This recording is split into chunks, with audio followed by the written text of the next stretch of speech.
시사 돋보기 시작하겠습니다. 먼저 이제 지지율을 좀 보면은 지지율이 좀 이런 모습을 보이고 있습니다. 그래서 이게 이제 문재인 대통령인데 지속적으로 하락이 이제 되고 있고, 사실 이때가 4.27 판문점 선언 때 84% 정도까지 올랐었던 것 같은데, 요때를 제외하고서는 사실 그 처음에 80% 초반에 높은 지지율에서 약간 뭐 거의 직선과 비슷할 정도의 꾸준히 하락하고 있었습니다. 그래서 사실 이게 뭐 4분기까지 치면은 40% 중반대로 보이는데, 이렇게 보면 사실은 지지율이 사실 문재인 대통령이 높은 편이 아니에요. 보면은 이 시기에 제일 높았던 지지율이 이제 김대중 대통령 때였던 걸로 보이고, 사실 이명박 때랑 비슷하거나 조금 낮고, 박근혜 때보다 살짝 높거나, 어쨌든 박근혜, 이명박 이때랑 약간 비슷한 수준입니다. 그래서 사실 이게 전차적으로 내려가면은 박근혜 대통령 때는 40% 이제 중반대를 이제 쭉 유지를 하다가 그 뒤에 30%대로 떨어졌던 것 같은데, 이렇게 가다가는 박근혜 대통령 때보다 사실 지지율이 안 나올 수 있다. 그래서 지지율이 문재인이 높은 편이 아니다. 이때 사실 이때 높았던 거에 비해서 약간 좀 생각해보면 이때가 정상이라고 생각하는 거 아닐까, 이런 생각도 좀 드는데, 좀 위기의식을 가져야 되지 않은가 라고 생각이 들고, 지지율 보면은 좀 재밌는 것들이 이게 있던데, 국정 지지율보다 대통령 개인에 대한 지지율이 더 높아요. 대통령 개인에 대한 지지율은 한 60%쯤 됩니다. 국정 지지율은 45%, 40% 중반인데, 대통령 개인에 대한 지지율은 59.9%, 60% 가깝게 되는데, 이거 보면서, 그래서 보면은, 예를 들면 개인 지지율 이거 리얼미터에서 조사한 건데, 끝까지 지지할 것이다 34.6% 정도 된다고 합니다. 그래서 뭐 콘크리트 지지율을 박근혜 때 얘기 많이 했지만, 문재인 대통령에게 있다면 34.6% 정도 되는 것 같은데, 사실 이것도 박근혜 대통령 콘크리트 지지율이 40% 전후로 많이 봤었잖아요. 그래서 그때 40%대 떨어지니까 콘크리트 지지율 깨지나 뭐 이런 식으로 기사가 나오면서 그랬던 모습도 있는데, 문재인 대통령이 하나는 이 지지율에 대해서 민감하게 좀 받아들이고 좀 심각한 상황으로 좀 봐야 된다. 이게 문재인 대통령 완전 고정 지지층도 박근혜 때보다 높은 것도 아니고 좀 더 경각심을 갖고 잘해야겠다는 생각이 들고, 한편으로는 사실 개인 지지율이 더 높다는 걸 보고 조금 뭐랄까 마음이 아프다라는 생각이 좀 들더라고요. 그래서 국정 수행을 잘 못하는 편이라고 이제 응답한 사람 중에 문재인 대통령 개인을 지지한다는 비율이 51.6%로 절반이 넘어요. 근데 문재인 대통령을 지지하는데 국정 수행은 잘 못한다고 생각하는 게 어떤 의미일까? 뭐 아무래도 문재인 대통령이 촛불혁명으로 세워진 문재인 대통령과 문재인 정부, 이 정부가 지금 잘 못하고 있지만 잘할 거라고 믿고 싶은 마음, 이런 마음들을 문재인 대통령이 외면해서 되겠는가라는 생각이 듭니다.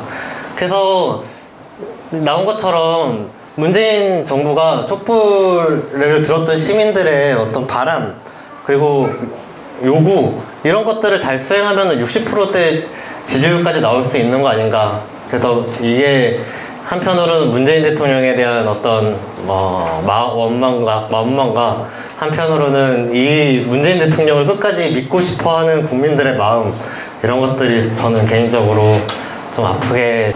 그럼 문재인 대통령의 어떤 지지율은 왜 그러겠는가, 좀 분야를 나눠서 남북관계부터 좀 보면, 문재인 대통령이 사실 계속 취임했을 때부터 강조했던 게 이제 평화. 그래서 뭐 이제 2017년에는 내가 바라는 건 오직 평화다 하면서 평화 되게 열심히 하려고 했고, 그리고 뭐 번영 같이 남북관계 개선해서 경제 좀 살려보겠다라는 게 문재인 대통령에게는 계속적으로 얘기했던 문재인 정부 자신의 목표 아니었는가 싶은데, 이거 문재인 대통령이 어떻게 했는가. 그래서 4.27 정상회담 때 이런 얘기 했었어요. 평화와 번영의 발걸음 되돌리는 일은 다시 없을 것이다. 근데 이거 4월 27일 날 발표하고 나서 어떻게 했습니까? 5월 달에 들어와서 맥스선도 훈련 그냥 그대로 했잖아요. 되돌리지 않아야 되는데 작년 연례 훈련이라면서 매년 했던 거니까 뭐 괜찮지 않냐 뭐 이런 얘기 해가면서 그냥 했단 말이에요. 북이 한미 연합 훈련에 대해서 계속 반발해왔던 거는 뭐 누구나 알고 있는 사실이라고 보는데, 그럼에도 불구하고 연례 훈련이라면서 계속하고, 그러면서도 전략폭격기는 동원 안 해요. 왜냐면 북한 자극할까봐 전략폭격기는 동원 안 한다. 이 전략폭격기가 원래 동원됐어야 됐다는 소리인데, 그 뜻은 전략폭격기가 뭐 핵무기 등 전략 무기를 투하할 수 있는 수단인 거잖아요. 이게 의미하는 게 분명히 북을 상대로 하는 훈련이라는 것을 명백하게 드러내는데, 연례훈련이라면서 그냥 방어적 성격이다라면서 그냥 진행을 해버렸다. 이 한 달 안 되는 사이에 이런 태도가 무엇인가. 그 뒤에도 마찬가지였던 것 같아요. 국방부가 한미해병대 연합훈련을 유예하기로 했어요. 왜냐면은 6월 23일이니까 6.12 북미 정상회담 후에 한반도 정세를 좀 평화롭게 하자라는 취지였겠죠.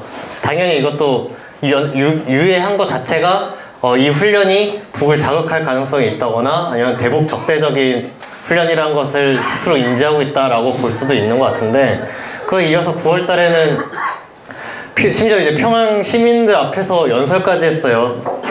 그래서 정쟁과 공포와 무력 충돌 위험을 완전히 제거하자 뭐 이런 식의 연설해서 박수도 받았고, 또 뭐라고 했습니까? 평양에 가서 북한 동포들이 평화를 얼마나 절절하게 바라는지 봤다, 확인했다 뭐 이런 얘기까지 했어요.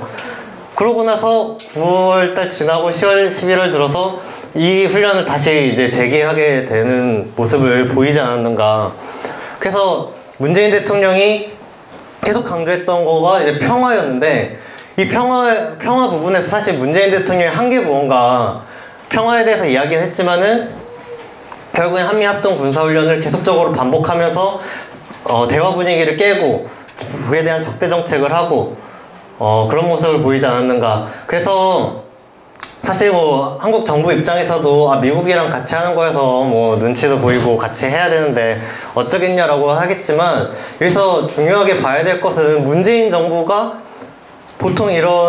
문재인 정부가 지금 한반도 평화에 관련해서 나라는 사람이 있었는가 이런 생각이 들어요. 내가 뭘 해서 무엇을 이루고 아니면 나는 어떻게 할 것이고 라기보다 한미합동 군사훈련 미국 때문에 뭐 해야 된다, 아니면 북이 양해를 해줬으면 좋겠다, 내가 평화를 위해서 어떻게 하겠다라는 게 전체적으로 없지 않는가. 그 뒤에 번영 부분에서도 마찬가지라는 생각이 들어요. 이게 2016년에 이제 개성공단 폐쇄할 때인데, 한심하고 무모하다, 이게 통일 대박인가 라면서 뭐 화가 난다, 개성공단 폐쇄에 화가 난다 뭐 이런 식으로 막 표현을 하면서 박근혜 대통령의 개성공단 폐쇄에 대해서 이제 반발을 했었습니다. 그 2017년 5월이면은 이제 대선 직전으로 보이는데, 이때 개성공단에서 유엔 대북 제재 없다 라고까지 했어요. 사실 유엔 대북 제재 할 때도 개성공단 유지가 됐었죠. 그래서 대량 현금 문제는 국제 제재에 안 걸리는 방향으로 보조 맞추면 된다라고 이야기를 했어요. 근데 취임하고 나서 이번에 올해 특히 신년사를 통해서 아무런 전제 조건 없이 대가 없이 개성공단 재개하겠다라고 했는데, 1월 7일 날에 국제 제재 해결 시 빠르게 진행하겠다라고 이야기를 했단 말입니다. 그래서 앞서서 대북 제재 연관 없고 그냥 하면 된다라고 주장했던 문재인 대통령이 지금은 어떤 모습을 보이는 거야? 국제 제재 미국 때문에 못 하겠다, 미국이 풀어주면 하겠다라는 모습을 보이지 않는가. 그렇게 보면 이 번영 문제, 개성공단 문제, 그래서 주권방송에서 영상을 9월 평양 정상회담 때 백두산 천지에 가서 찍은 영상을 보니까 문재인 대통령이 김정은 위원장이랑 앞에서 개성공단 입주 협의회 회장이 너무 절절하게 개성공단 재개를 바란다면서 이상은 분이 개성공단 입주 기업 협의회 회장입니다. 여기 오셨네. 위원장님, 개성공단 다시 열리기를 워낙 간절하게. 개성공단은 우리가 지키겠습니다. 감사합니다. 대통령 감사합니다. 예. 보니까 뭐 개성공단이 상당히 잘 이렇게, 정돈돼 있고요. 준비 다 돼 있다고 관리가 되어 있는 것 같습니다. 관계자들께서 말씀하시네요. 언제든지 들어오랍니다.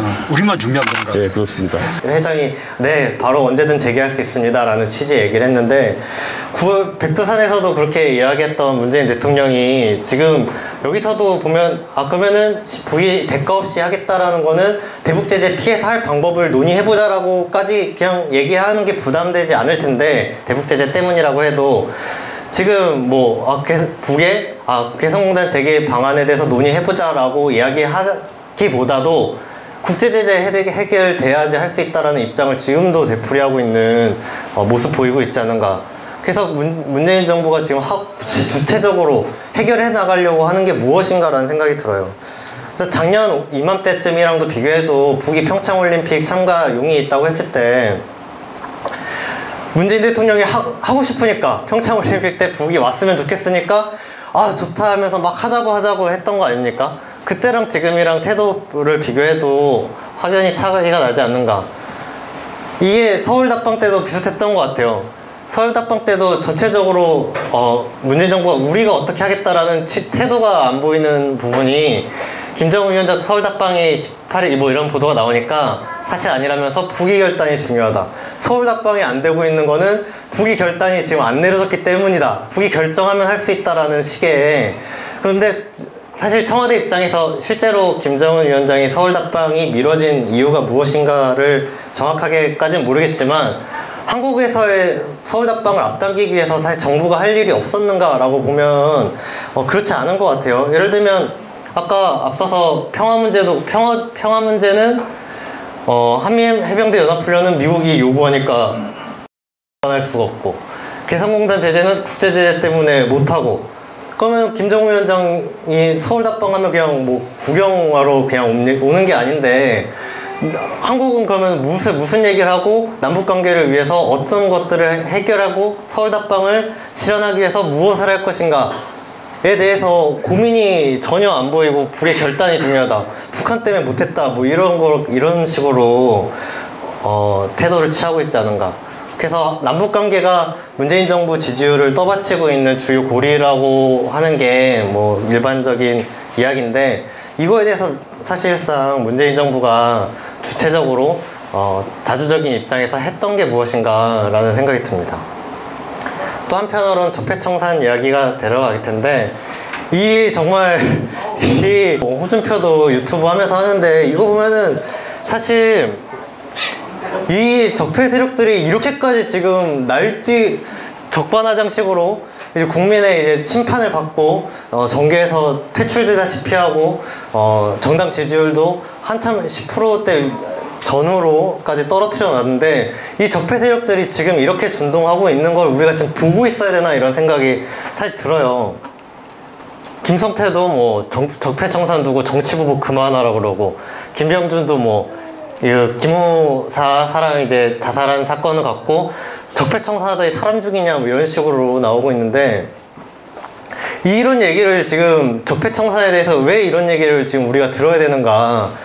이게 오히려 적폐청산을 열심히 강도 높게 진행해서 이런 얘기가 나오는 게 아니잖아요. 안 하고 있으니까 얘네들이 이렇게 기어 오르는 거 아닙니까. 실제로 기무사령관 뭐 이거 관련해서도 이 기무 정부에서 한 기무사 이제 개혁 방안이에요. 엄청난 방안들이 있습니다. 요원을 무려 30%를 감축하고 뭐 합니까? 뭐 집시법을 수사 대상에서 이제 제외하는 대단한 내용의 이제 개혁을 했는데 이게 그리고 엄청 또 큰 변화가 하나 있는 게 국군 기무사령부가 국가안보지원사령부로 바뀌었습니다. 이런 대단한 변화가 있었는데 이게 뭐 군지휘관 동향 관찰 폐지, 뭐 60단위 부대 전면 폐지, 뭐 이거 그냥 정권 바뀌거나 아니면 마음 달라졌을 때 다시 돌리면 그만인 문제 아니에요. 뭐 어떤 처벌이 있었던 것, 전면적인 처벌이 있었던 것도 아니고 이거를 뭐 못하게 하기 위한 어떤 강력한 강제 수단이 있는 것도 아니고 결국에 기무사에 대해서 뭐 제대로 지금 한 게 있는가. 다른 것도 그래요. 세월호도 2018년 12월 11일 기사인데 다시 다 돌렸다. 이렇게 보면서 이거 세월호는 요것만 있으면 되겠구나 이런 생각이 좀 들더라고요. 지금까지 한 게 없으니까 2014년에 사고가 있고 집권한 게 2017년 초고 2017년 말에 다시 다 돌렸다. 된 건 없고 이제 다시 하겠다. 이거 정부가 한 것도 아니에요. 특조위나 유가족분들이 다시 해보자고 한 기사지. 지금 세월호도 한 게 뭐가 있는가. 비정규직 문제도 대통령 당선되고 가장 먼저 했던 게 이제 비정규직 문제 없애겠다고 했는데 뭡니까? 지금 2018년 말에 들어서 김용균 씨가 사망하고 이제 정규직 전환 논의의 속도, 정규직을 전환하는 논의의 속도를 붙이자. 이게 지금 1년 반이 넘도록 맨 처음에 하겠다고 했던 건데 이제 논의의 속도를 높이자고 하는 게, 그리고 지금 청와대에서 공격받고 있는 뭐 비리, 수사관 특감 반원들 부분에서도 뭐 비슷한 것 같아요.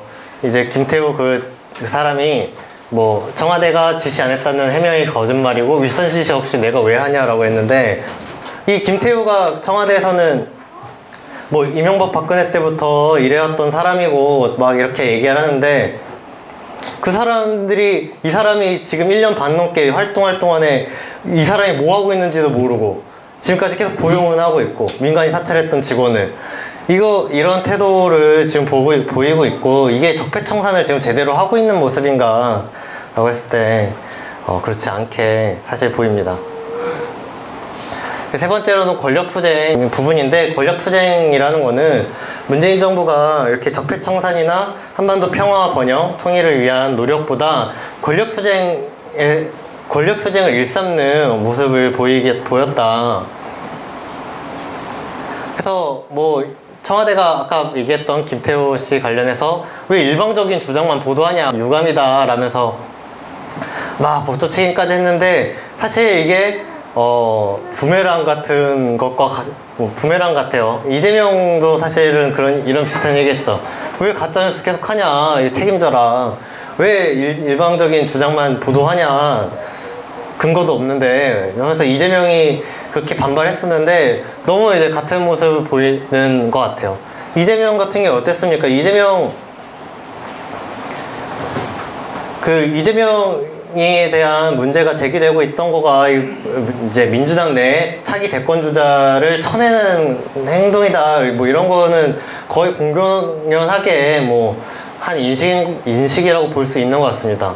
그래서 뭐 물론 이제 중앙일보긴 하지만 이제 잠룡 수창설이 나오고 있다. 안이 바뀜해서 뭐 박원순 뭐 이제 이재명 뭐 이런 이야기가 나왔는데, 안희정 뭐 이렇게 나오는데, 이게 지금 차기 대권 민주당이 앞으로 차기 대통령도 당선될 가능성이 높으니 자기 지지율, 문재인 정부와 가깝지 않은 사람들을 쳐내는 거 아니냐라는 의혹도 사실 있습니다. 그래서 이렇게 아까 적폐청산이 이런 거 하는 대신에 이런 부분에 골머리 썩는 동안에 사실 적폐랑은 또 타협적인 모습을 보이면서 후퇴하는, 그래서 임종석이랑 조국이 자유한국당이 출석하라고 요구하니까 출석 지시하면서 수용하는 모습. 그래서 권력투쟁에는 견결하게 권력투쟁을 벌이면서 자유한국당과는 야합을 하는, 아니면 굴복하는 모습들을 보이지 않았는가. 그래서 그럼 어떻게 할 것인가 라는 생각이 드는데, 문재인 정부가 이후에는 좀 잘할 수 있을 것이냐 라는 부분을 좀 보면 그렇지 않겠다. 올해 신년 인사회를 열었는데 이제 이재용이나 이런 재벌 총수들 참석하고 이런 이야기를 했어요. 신년 인사에서 한 이야기인데, 뭐 이런 좋은 뭐 포용 성장 구상을 포기 못한다. 시간이 걸리더라도 경제 정책 그저 큰 틀을 바꾸겠다. 그래서 소득주도 성장이니 뭐 이런 민생을 더 챙기는 걸 하겠다라고 말은 했는데, 결국에 경제발전도 일자리도 결국은 기업에 투자해서 나온다 라고 하거나 뭐 이런 말을 했단 말입니다. 그러면은 소득주도 성장을 하기 위해서 기업의 투자를 받아야 되는, 약간 이게 소득주도 성장하는데 그 방법이 뭐냐, 기업 투자다. 이게 말이 안 맞는 거 아닌가. 기업 투자를 하려면 어떻게 하겠습니까? 대기업에게 투자 좀 해달라고 부탁을 해야 될 테고, 그럼 대기업은 뭐를 해다 이거 뭐 이런 우리의 요구는 이거다 하면은 뭐 그런 걸 해줘야 될 테고, 그 결과가 탄력 근로제를 확대한다던가 아니면 반노동적인 걸 한다던가 기업 규제를 완화한다던가, 결국에 소득주도 성장이랑 반대로 갈 수밖에 없는, 말은 소득주도 성장, 포용 성장인데 결국 기업 친기업 정책을 펴겠다. 뭐 평화 부분에서도 뭐 평화의 길 벅찬 마음을 걸었다 뭐 이런 얘기 했다는데 사실상 하고 있는 게 없고, 그러면은 올해도 비슷하겠구나. 그러면은 문재인 정부에게 기대를 할 수 있겠는가. 물론 문재인 정부가 뭐 모르겠어요. 민주당이 총선만 지나보자, 총선만 이기면 내가 어떻게 해볼래 하고 생각할지 모르겠지만, 이 총선을 맞이하는 입장으로서 문재인 정부가 개혁적인 모습을 계속 보여주고, 이걸 하려고 뭔가를 지금 하려고 하는데 막혀야지 총선에서 민주당을 총선에서 밀어주면 민주당이 지금 하고 있는 과제들이 실현이 되겠구나라고 밀어줄 법한데, 지금 물론 자유한국당이랑 싸우고 있지만 문재인 정부와 민주당 자체가 개혁 이런 진보적인 정책을 하고 있지 않은 상태에서 총선만 기다리고 있는 것도 말이 안 되고, 지금 무엇을 하고 있는가 했을 때 정부가 지금 이렇게 나오고 있는데 총선이 지났다고 해서 문재인 정부에게 큰 기대를 걸 수 있겠는가 했을 때 지금까지 보기로는 기대감이 사실은 잘 안 드는 것 같습니다. 그러면 어떻게 해야 될 것인가, 이제 김영균법 처리 과정을 좀 말씀드리려고 하는데, 어떻게 해야 될 것인가, 그 산업안전보건법 이제 지금 뭐 김영균법 이렇게 해가지고 통과가 됐는데, 이게 사실 예전부터 이야기 나오고 있던 거예요. 그래서 올해 초에 입법 검토안을 이제 발표를 했는데, 뭐 실제로는 이제 고용노동부가 이때 발표한 것보다 지금 훨씬 누더기가 돼서 많이 이제 수준이 이제 떨어진 걸로 법이 통과되긴 했습니다. 근데 어쨌든 2018년 2월 올해 초에 이거를 추진하려고 했어요. 사실은 이거 전에도 있었죠. 구의역에서 사고가 났을 때 그때부터 법안을 막 내고 했는데 지금까지 되고 있지 않았고, 정부에서는 2018년에 2월 달에 하겠다고 했는데 안 되고 있었던 상태입니다. 그래서 김용균 씨 같은 사고가 예전에 그럼 없었냐라고 하면 또 그런 것도 아니에요. 뭐 2010년부터 사망자만 12명이었고 한 해가 바뀌었으니까 2017년에도 똑같은 태안화력발전소에서 사망사고가 있었습니다. 그런데 이때 통과되고 있지 않은 게 지금 작년에 이제 통과되지 않았는가, 그 원동력이 무엇인가 하면은 결국에 문재인 정부가 뭐 거의 악의 축 마냥 재벌보다 더한 갑인 것 마냥 욕하고 있는 민주노총이나 어떤 진보 진영의 투쟁이 아니었는가 라고 생각이 듭니다. 이 김용균 씨 사망 사고로 민심이 아니면 투쟁이 거세지고 민심이 이거를 통과하면 수습하지 못할 것 같으니까 결국에 여야 합의가 돼서 김용균법을 통과시킨 거 아닌가. 반면에 생각해보면 유치원법 같은 경우에는 이슈가 되게 많이 됐었는데 결국에 자유한국당 없이 패스트트랙으로 해가지고 뭐 한참 뒤에 통과될 예정이죠. 근데 그거에 비해서 법이 바로 통과될 수 있었던 것들이 어떤 것이냐라고 하면은 결국에 민중들의 투쟁, 국민들이 나서서 투쟁하는 것 아니었는가라는 생각이 듭니다. 근데 준비하면서 또 그런 생각도 들어요. 사실은 문재인 정부가 촛불혁명으로 세워진 정부다. 그리고 촛불혁명은 어떻게 일어났는가 했을 때 진보진영의 투쟁이 촛불혁명의 기폭제가 되었다. 촛불혁명을 열어내었다라고도 평가를 많이 했는데, 그러면은 사실은 우리가 믿고 기대할 것은 문재인 정부가 아니라 결국에 촛불인 거 아닌가. 그리고 문재인 정부가 사실 잘하느냐 마느냐, 견인하느냐 마느냐 라고 하는 것도 결국 국민들과 진보 진영이 국민들과 함께 어떻게 해나가느냐에 따라서 봐야 되는 문제가 아닌가. 결국 그래서 기대를 받아야 되는 대상은 문재인 정부가 아니라 촛불혁명, 그 국민주권 시대를 열어낸 국민들이지 않은가라는 생각이 듭니다.